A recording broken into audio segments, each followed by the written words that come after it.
Hi guys, how are you today, beautiful souls? Are you okay? Is everything okay with you? And I hope everything is okay.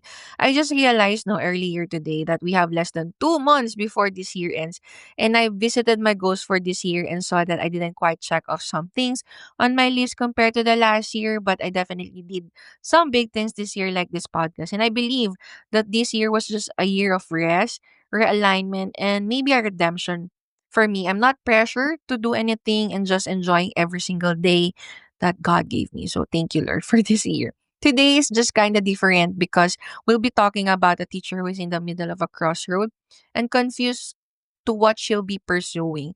And I find her story very interesting, no? And I think a lot will really relate to her kasi feeling ko hindi lang naman siya talaga nakaka-experience ito.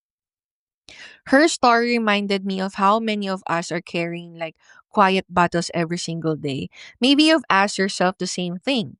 Should I stay? Should I resign? Should I transfer? Should I go abroad? Or maybe you've been feeling tired in ways you can't even explain. If you ever felt lost, empty, or not enough, this episode is for you. So come with me, let's unpack it together, let's breathe together, let's remind ourselves we're human too. So, this is kind of different, but yeah, welcome to the Real Talk podcast where there are no erasers, just real talk.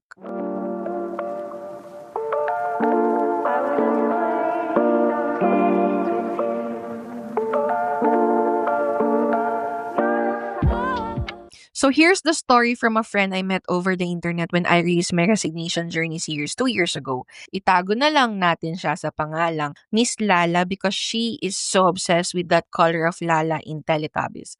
I know. I know. I've been stalking her sa IG mula nung nagkakilala kami. And yes, that's confirmed. And naalala ko ang chat niya pa sa akin before is like, Ma'am, paano gumawa ng animated video tulad ng video mo about verbs and phrases? Kasi before, I used to make those animated videos and upload it so that teachers can have it for free at paggamit sa klase nila. Tapos napagkwentuhan namin ng kaunti na she's teaching in a private school in Bicol and yung school nila is like small to medium size population and she sent me this letter. So I'm gonna read it to you guys. Hi, Miss Michi. I hope you don't mind me writing to you like this, but congrats on your first EP. And I felt connected sa first episode pa lang. Keep going and I hope you can help me again with this one. I don't even know where to begin, but I just feel so tired mentally, emotionally, spiritually, and I don't know who else will understand. I'm a grade school teacher, grades 4 to 6, and been teaching for 11 years. And lately, I feel like I'm failing at being human. Every morning, I wake up 5:30 a.m. kasi ang pasok namin is 8 a.m. But I always wake up early or way even early ng 5:30 alarm. Not because I'm excited, but kapag gumigising ako ng late sa alarm, my anxiety starts racing. I sit at the edge of my bed and just stare at my uniform hanging on the wall. I used to feel proud wearing it. Ngayon parang ang bigat na niyang isuot. Parang habang sinusuot ko yung ID ko, may tumatali na sa leg ko na parang pressure, guilt, and expectations. Sometimes, before I even step inside the school gate, I already feel like crying. Kaya nakaka-relate talaga ako sa mga videos at pinopost mo sa page mo before on about how you struggle sa school. I compare myself to everyone every single day. I know it's wrong, but I just developed that kind of habit because my environment taught me to compare myself. I see my co-teacher, si Ma'am Joy, na parating blooming. Yung buhok niya is very neat. Her lesson plans are printed. Her classroom decor is Pinterest-worthy.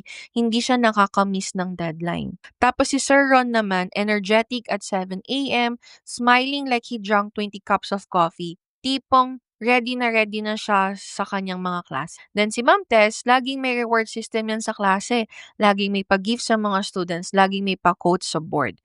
And then there's me, running on a 3 hours of sleep, trying to remember if pumirma ba ako sa attendance sheet, and always praying that no one notices that my hands shake when I hold a piece of chalk. Grabe, 11 years na akong ganito. And I tell myself, bakit sila kaya nila? Bakit ako hindi? They teach 6 classes a day like it's nothing. Ako, isa or dalawang section pa lang nauubos na energy ko. My mental health has been quietly crumbling. I haven't told anyone, not even my family yet, but I've been experiencing this lately for the past 3 years. I have panic attacks kapag may bigla ang mga meeting. I have heavy chest pains kapag Sunday evening kasi Monday na naman bukas. May moments of dissociation ako sa classroom, yung tipong naririnig kong sarili ko nagtuturo pero hindi ako nandun. Tapos may insomnia ako from overthinking my deadlines or what to do tomorrow. Last, meron akong extreme fatigue kahit kakastart pa lang ng araw. One time, while writing on the board, my vision blurred and my knees buckled. I told my students, nahihilo lang si ma'am but I'm okay.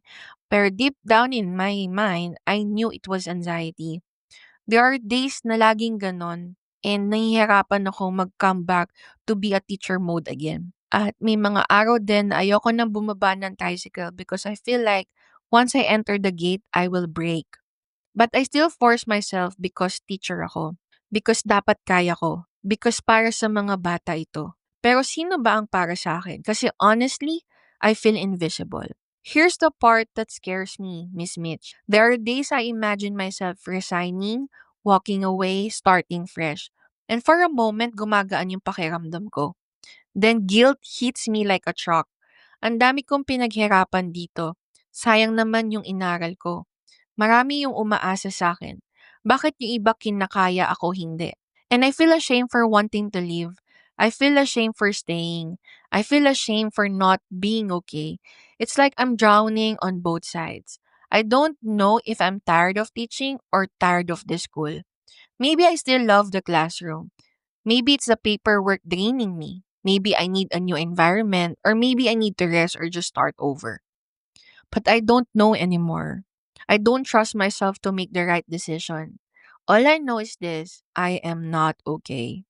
And I'm scared I'm losing the version of me who once believed I was meant to teach. So, Michi, I'm asking you, honestly, sincerely, with no judgments.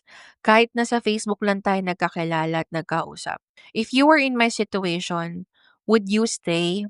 Would you transfer school? Hanap na ng school na mas maganda ang offer, or sa abroad na ako? Or would you leave the profession entirely? So please tell me what to do because right now, I'm tired of pretending I'm strong enough to figure it out alone. Thank you for entertaining this story of mine and God bless on your new podcast show. Alam kong matagal mo na yung gustong gawin and like you, I hope madiscover ko na ulit yung passion to do something that will make me happy. So, una sa lahat, samahan mo na kitang huminga, Miss Lala. Kung nasa tabi mo ako ngayon, yayakapin kita ng mahigpit for sure. Because what you shared, it wasn't just a rant and hindi siya reklamo. It's a cry from a tired, overwhelmed, and hurting heart. And I want to honor you for that. For your honesty, for your courage. For choosing to put into words something that most teachers are too scared to admit. Hindi ka nag-iisa, girl. Hindi ka nababaliw ha, at hindi ka mahina. Hindi ka sumasabay sa iba kasi iba yung pinapasan mo eh. And I'm so proud of you for speaking up. Let me walk with you through this piece by piece. Wow, I'll try my best. Slowly, gently, and no judgment. First thing, you compare yourself to other teachers. Ito ha, comparing yourself does not mean you're insecure or dramatic. It means you're exhausted and trying to make sense of your own struggle.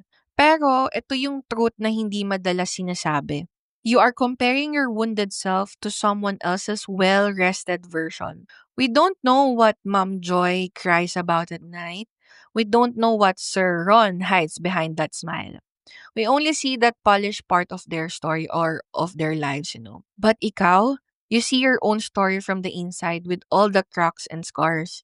And here's the thing. You don't need to be like them. You just need to be you, healed, supported, and rested. And that version of you, she actually exists. She's just buried under stress, under pressure, and in silence. So stop comparing yourself to them. I know it's easier said than done, but reality check, you just have to stop looking at other people's lives and start focusing more on your life, which matters the most. Sa pagkakataong to, unahin natin yung sarili natin bago yung iba. And next you said, my mental health is breaking apart, but everyone else seems okay. Let me tell you something straight, guys. Just because others can carry the load, that doesn't mean the load is light. And it doesn't make you weak if it's heavy for you. Kanya-kanya kasi tayo ng dala-dala at capacity to overcome things. Kaya nga may individuality, may differences tayo. So, design tayo ni Lord to live accordingly so kung ano yung capacity natin to handle things. Your body is speaking, your anxiety is speaking, your exhaustion is speaking, and they are not your enemies. They are your warning signs. Yan lang din yung talaga natutunan ko sa sarili kong struggles noon. You are not lazy, you are not less dedicated, you are not mahina ang loob, you are burning out in a system that asks you to be superhuman every day. So give yourself some slack. Mahirap na nga yung na-encounter ng self mo every day, 'di ba? Tapos harsh ka pa sa kanya. Sino na lang yung mag-aalaga sa kanya, 'di ba? And to your next question about should I resign, should I transfer, should I stay or go abroad? Here's what I want you to ask yourself instead. Do I still love teaching? Or do I just love the version of me who used to teach? Because sometimes the love is still there but buried. The calling is still there but silenced. The passion is still there but tired. You are not broken. You are exhausted. So let's break down your choices gently, no? I think tatlo ang na-prepare ko. If you're mentally drowning, resigning is not a failure. Uulitin ko, resigning is not a failure. Hindi ka nag-fail kung mag-resign ka sa trabaho. Sometimes the bravest thing a teacher can do is walk away before the job destroys them entirely. If your body is begging for rest, if your mind is already shutting down, if every day feels like survival mode on, living is not giving up. Living is choosing to live. Buhay mo na kasi nakasalalay dito eh. And friend, let me tell you, kung wala pa nagsasabi sa'yo nito, I want you to live because you matter. Okay? Namnamin mo yun. You matter. And if you still feel the spark in the classroom, try transferring. Baka kailangan mo lang lumipat, no? A toxic environment can kill a calling. A supportive environment can revive it. Hindi porket hindi ka na nagtatrive dito, ay hindi ka na good teacher at katapusan na to ng career mo. Hindi yun ganon. Maybe it's the school and not you. Maybe it's the leadership and not you. Maybe it's the culture and not you. Sometimes, the heart just needs a new place to breathe. Kasi tandaan natin, we are different individuals, right? And we need a place where we can coexist peacefully so we can produce a more conducive environment for everyone. Hirap kasi kapag ang workspace laging may nagkaka-clash, may nagmamanipulate, or may spirit of fear, yung tipong takot ka na kumilos kasi laging may nakabantay o nakatingin sa'yo. Ang hirap pumasok kapag ganun yung environment na meron ka. So try to check if transferring is the best option for you. Now, on my last point, if the passion is gone, it's okay to change careers. Ito ha, I'm gonna tell you guys, you are more than your job title. You are more than your ID lanyard. You are more than a teacher, okay? And life can be beautiful outside a classroom too. You are allowed to reinvent yourself without explaining to anyone why. Kasi ako honestly talaga, isa to sa mga pain points ko before. Kasi I really do want to teach, but yung passion ko for teaching parang nawala bigla. And hindi ko siya mahanap agad nung mga panahon na yun. And I found my passion in arts and crafts.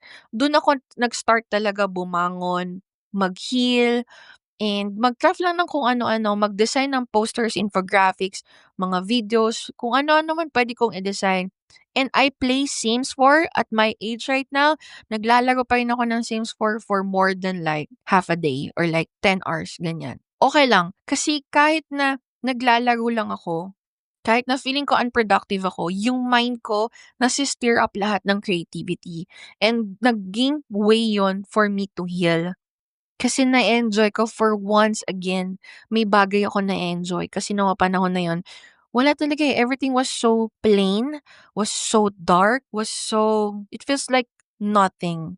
Yung wala lang, walang emotion, walang something, walang nagmo-motivate, walang nilu-look forward to. So, I tried my best to help myself to find something I would love to do again. And yun, dun ko siya nakita sa paglalaro ng scenes at pagde-design at paggagawa ng mga videos, pag-i-edit ng mga animated videos and everything. Yun. Now, balik tayo sa pain points mo.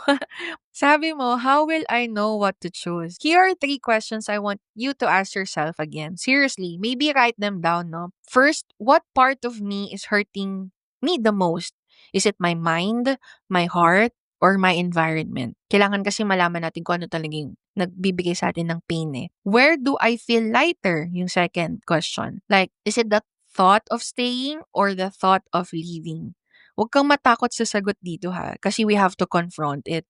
And number 3, if guilt did not exist, what would I choose? Your real answer kasi is hiding behind that guilt. When we quiet that guilt, pag tinanggal natin sa eksena yung guilt na yan, your heart finally speaks. So to answer your question about how will I know what to choose, try to do these things, try to process it, and ako talaga parang 3 taon ako nagpa-process. Talagang dibdiban yon. Hindi ko naman siya nire-regret, pero sana matagal ko na siyang kinonfront para hindi na ako lalong lumala that time and baka nakabalik or like siguro nag-transfer lang ko, hindi ko talaga iniwan yung pagtuturo that time.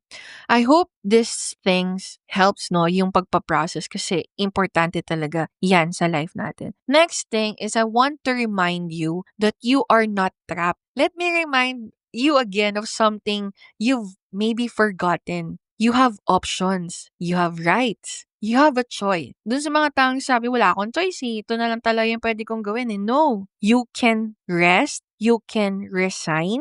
You can transfer. You can take a break. You can start over. You can rebuild yourself. You can find a school that really values you, yung align siya sa core values mo or yung mga prinsipyo mo sa buhay. Or you can also choose a career that breathes life into you again. Again, you are not trapped. Life is not a punishment. Teaching is not a prison. You are not stuck. You are simply standing at a crossroad. Katulad nga nung nabanggit natin kanina. And every road leads to a version of you that deserves peace. So choose. Just choose. And this time, choose what's best for you. What's best for your mind, what's best for your heart, your soul, your spirit, your whole being. Kasi dapat lahat yan nagpa-function equally eh. Kasi pag may isa na hindi nagpa-function ng tama, mabibigatan yung iba, 'di ba? Or magkakaroon ka ng malfunction.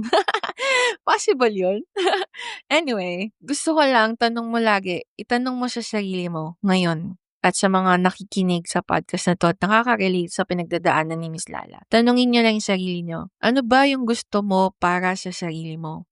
Ano ba yung gusto mo? Honest answers lang. Pakatotoo lang kayo. Regardless kung ano man yan, kung mahal man yan, magastos man yan, imposible man yan para sa'yo, ano ba yung gusto mo? And write it down. Write it down, my dear friends. I pray na you'll find the right drive to do actions to make that happen for yourself. And last, my final words to Miss Lala and to everyone who's listening. If no one has said this to you, I see you, I hear you, and I believe you. You are not weak. You are not alone. You are not behind and you are not failing. You are just tired. And tired people don't need judgment. They need rest, clarity, and compassion. And whatever decision you make, whether you stay, leave, or transfer, o mag-abroad man, I'll just be here as your new community na namit natin online. Cheering for you because your worth is far bigger than any job. So thank you for sharing your story. Grabe, first story on my show and I hope there's more to come, guys. And to all who's listening to this, if this episode touched something in your heart today, I want you to remember this. You don't have to carry your struggles alone. You don't have to pretend you're strong all the time. And you don't have to stay silent just to survive. Your story matters. Your feelings matter. You matter. And just like Miss Lala who bravely opened up in this episode. If you're going through something, if you're confused, tired, burned out, or just need someone to talk to, I'm here. And if you need professional medical help, you just seek a professional medical help. I think it's best. Because syempre sila yung mas catered to help you or guide you how to face, confront, and overcome those stages, phases, episodes, and